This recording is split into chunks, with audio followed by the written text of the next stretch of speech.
The ability to find, filter and purify drinking water when you're in the outdoors is one of the most, if not the most critical thing about long-term survivability in a wilderness space.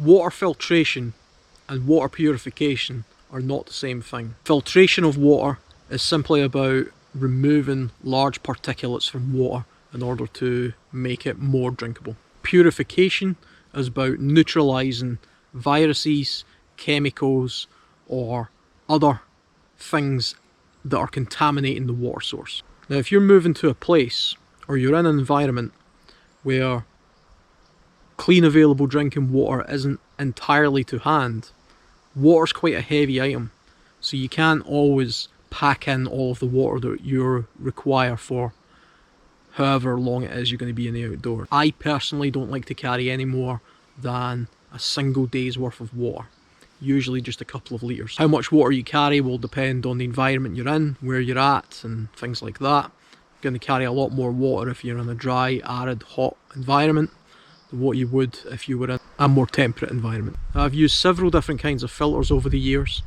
and I've tried and used multiple different ways of purifying water. The most common way of purifying water and the most effective way of purifying water, or one of the most effective ways, is to simply boil the water. This of course requires energy and time to be able to do this. Another method is by chemical purification, which is fine in the short term, but I would say in the long term you are introducing those chemicals to your body, and to be honest, even the ones that say they're tasteless, I can still taste and smell the chemicals.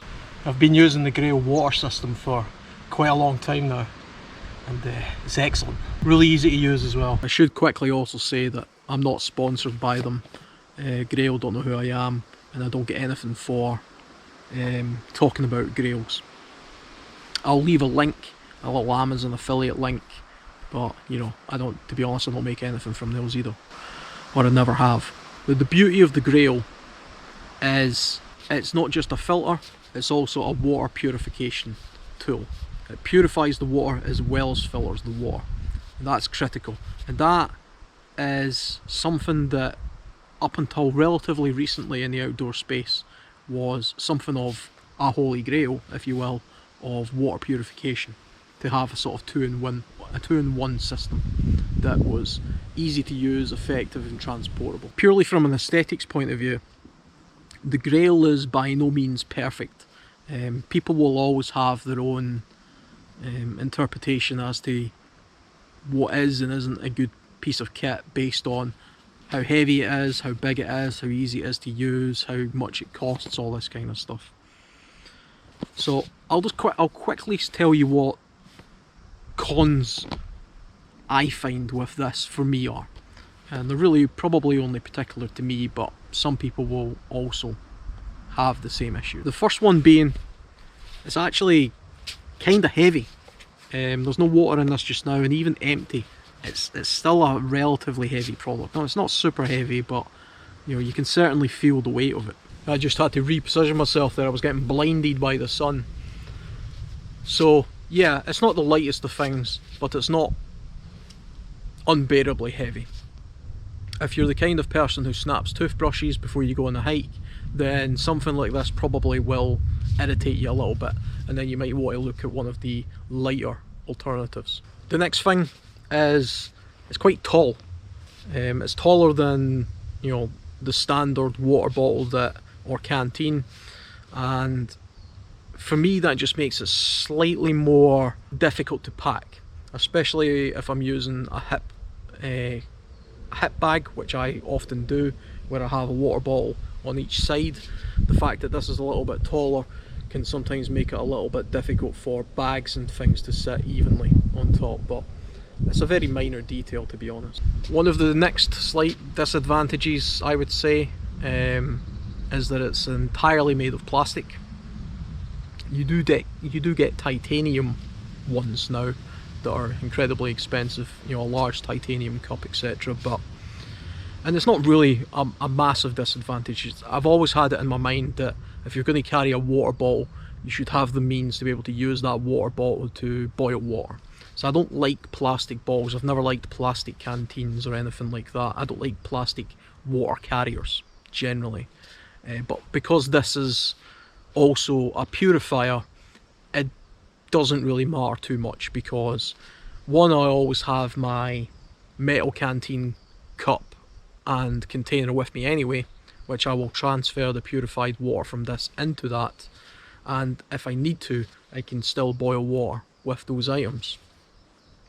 But I don't need to boil the water in this because the filter's doing the purification for me. The next slight gripe, I suppose, about it is it's not the cheapest of filters, especially if you look at what the cost of the replacement filters are. You know, if you were to measure the lifetime use of this and how much it costs, if you were purifying a lot of water, particularly heavily contaminated water, then the cost can run up quite quickly. To be honest, I don't find this to be a massive problem. I use this quite regularly, and I've only changed the filter one time. No, twice I think I've changed the filter in the few years that I've had this. That's really only because there's quite a lot of peat in the water around about where I spend a lot of time outdoors. So if there's a lot of particulates in the water that you're filtering, it will lower the lifespan of the filter. I also find that they tend to last longer than they're advertised to last for. I think this is probably because companies like Grail rely on you continuously buying, you know, the filters as opposed to the water bottles, a little bit like razor companies rely on you buying, you know, new blades all of the time. You can get quite a long time out of them. The way that you tell, by the way, that the filter's coming to near the end of its life is you will notice a quite noticeable difference when you're pushing down on the Grail in order to force the water up through the filter. It gets really difficult to do that after a time. It is quite stiff to begin with. I mean, you have to use your body weight to sort of press down on this, and you know, the water will spurt out in all directions and things like that. You've got the bottle itself, screw and lid. Once it's in, it's pretty solid.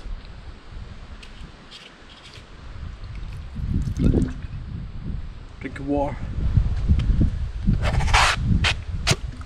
You can see you fill up the bottle with the contaminated water, and then it has the filter at the bottom, and all you're doing when you're pushing it on is pushing the water up through the filter system into the drinking container. Make sure when you're pushing it down you unscrew the lid though, to alleviate the pressure. Some people think that's a little bit of a disadvantage. It takes like 10 seconds and it doesn't require much effort, so I don't really see an issue with that. They have an incredibly simple mechanism where, like I say, it's really just the filters screwed on to the bottom of this container here. Has a screw lid at the top where you can drink directly from. You've got your container that you scoop up the water, your contaminated water, into this. You then put this into the cup and sort of, well, making sure that the lid is undone to allow a bit of the air to escape. You press down on this and that will force the water up through that filter in order to both filter and purify the water. Now, one of the great advantages of the Grail, and the thing that attracted me to it, apart from its general form factor compared to others, was its ability to purify water. And it's important that this can also purify viruses. You know, the filter has to be very effective in order to filter out a virus, because a virus is a very, very small organism. It'll also filter out bacteria, protozoa, some heavy metals, some industrial chemicals and things like that. So what does it filter or purify out? Well, it ticks all the boxes for all of the things that I'm likely to ever come across in a wilderness environment or if I'm travelling abroad. So from a bacteria point of view, I think it's something like 99 point, let me just check, it's 99.9% 0.9999% of bacteria. So that's basically everything like E. coli and salmonella and dysentery and stuff like that. The kind of things that you're likely to come across in contaminated water supplies in unsanitary type countries. I've had E. coli poisoning before. I can tell you, you do not want to have that. Though I got it from meat, not from water. It'll also remove 99.9% of protozoa. So that's things like giardia or cryptosporidia, which are very common things that you find in a lot of water supplies, especially in places where there's like beavers and stuff like that. One of the main party tricks of this is it will also filter out viruses. You know, this will filter out 99.99% of viruses, which a virus is a very, very small thing. So a lot of filters can't remove things like viruses. This will remove viruses. So it'll remove things like hepatitis A, norovirus and rotavirus, all these kind of things. Some of the kind of viruses that are like prone to like dodgy food, dodgy water on like cruise ships and stuff like that, but also in a lot of places where a lot of people are in close proximity to each other. That makes this a very good item for travelling as well. If you go to countries where the water supply is a little bit sketchy, then and you only have access to tap water or some other water source that isn't bottled, then this would be a good thing for you to carry and just, you know, put the water through this first. Now, it can't do everything. One thing that really annoyed me about this is you can't back flush it. So I mean, you can clean it after, you know, I clean and dry this after every outing to remove as much as I can from it. But if you're collecting water from a heavily sedimented type source, for example, you will lower the lifespan of this filter because there's no real ability to back flush or anything like that. It'll also not remove stuff like blue-green algae, for example.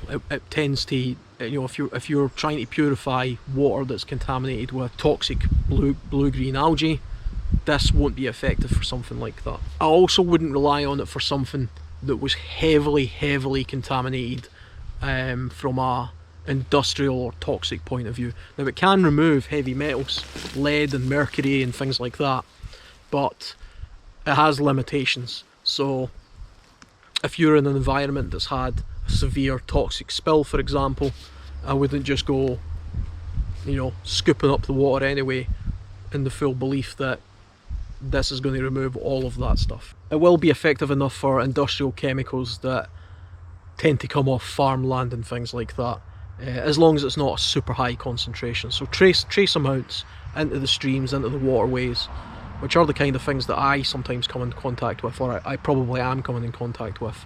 I'm fairly confident that the water I'm drinking is generally quite safe. It also, as far as I can tell, isn't effective at filtering or purifying water that's contaminated with anything radiological. So if there's a radiological disaster of some description, I wouldn't be relying on this as the means for filtering or purifying radioactive type contaminated water sources.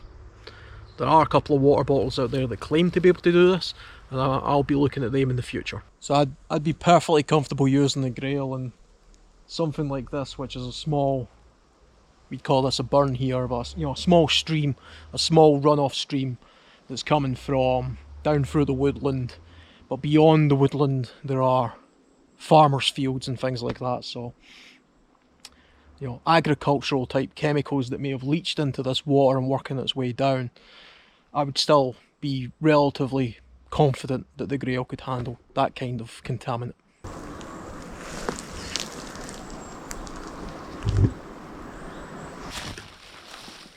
I suppose I would say in conclusion, I'm quite happy with the Grail as a means of filtering and purifying water.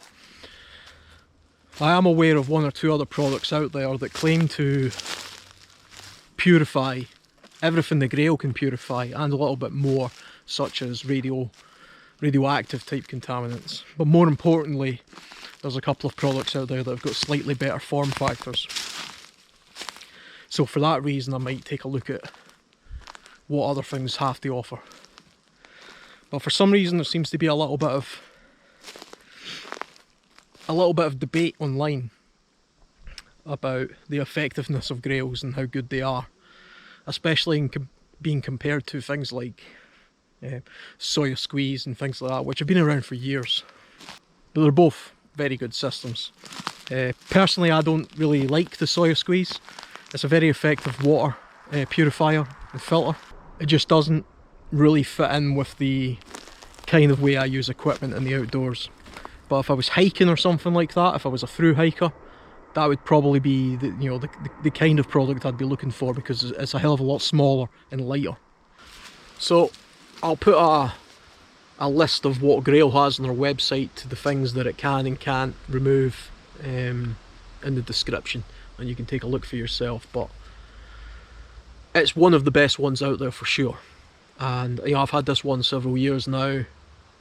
It does seem to take away the taste of brackish water to some extent, and so far I've never become sick from drinking water in both this country and one or two other countries where I've taken this with me.